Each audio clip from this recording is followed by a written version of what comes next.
बोझ उठाने की जिम्मेदारी है। नित्य नए विकास के कार्य मेरे परिश्रम के कारण ही होता है। मैं मेहनत करने से पीछे नहीं हटता, गर्दन नहीं मोड़ता, मतलब पीछे नहीं हटता, कभी भी आलस नहीं करता, उसे कभी बदलता तक नहीं, आराम नहीं करता, सदैव मेहनत ही करते रहता हूँ। नीचे की पंक्तियाँ देखिए। कंधे डाल दूँ तो गजब हो जाए, दुनिया लड़खड़ा कर गिर पड़े, जमाने का दौर बंद हो जाए, पर मैं कंधे नहीं डालता, ना डालूँगा। मजदूर कहता है, यदि मैं मेहनत करना बंद कर दूँ, छोड़ दूँ, तो संसार के जो विकास के कार्य हैं वो लड़खड़ा जाए, अर्थात विकास का कार्य रुक जाए, जमाने का दौर बंद हो जाए, संसार की जो चमक धमक है वो बंद हो जाएगी।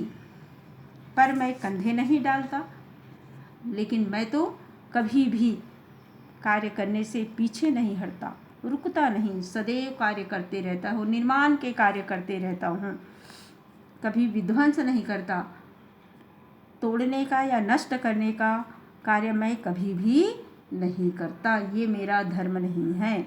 यदि करना ही हुआ, यदि किसी वस्तु को तोड़ना ही हुआ, तो मेहनत करके उसे और अच्छा बना दूंगा। इसके लिए मुझे कभी थकावट नहीं आती और ना ही कभी मुझे आलस आती है। मैं सदैव कार्य करने के लिए तत्पर रहता हूँ। ये इनकी व्याख्या हो गई। तो बच्चों, इसके पश्चात इसमें विशेष लिखेंगे आप, तो विशेष में क्या लिख सकते हो? मजदूरों की श्रम साधना का वर्णन किया गया है। दूसरी बात, मुहावरों का सुंदर प्रयोग। मुहावरे में कौन कौन से मुहावरे हैं? पहला मुहावरा दिख रहा है हमारा, रोआ रोआ फड़कता। दूसरा दिया है गर्दन नहीं मोड़ना, कभी कंधे नहीं डालना, इत्यादि मुहावरों का प्रयोग यहाँ पर किया गया है। अब इससे संबंधित कुछ प्रश्न मैंने लिख रखे हैं जो आपको करने हैं। प्रश्न पहला दिया गया है, देखिए, मुहावरों का शब्दार्थ लिखकर वाक्य में प्रयोग करो। पहला है कंधे डालना, दूसरा है रोआ रोआ फड़कना, तीसरा गर्दन नहीं मोड़ना। इसके अतिरिक्त पहला क्वेश्चन एक और दे रही हूँ, मजदूर को लेखक ने जीवनबद्ध श्रम शक्ति की इकाई क्यों कहा है? लिख लीजिए आप लोग, मैं लिख दे रही हूँ। मजदूर को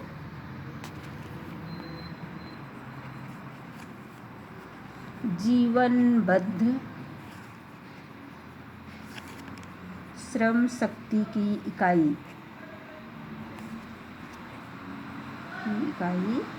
क्यों कहा है?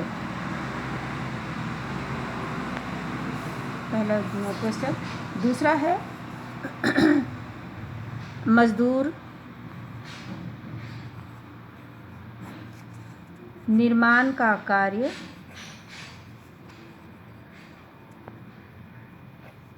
सदैव करते हैं, लेकिन विनाश या नष्ट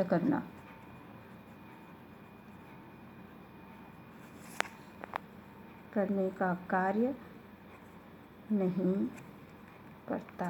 ऐसा क्यों कहा? ऐसा क्यों कहा? ये दो क्वेश्चन हैं जिसके आंसर आप लोगों को लिख भेजने हैं।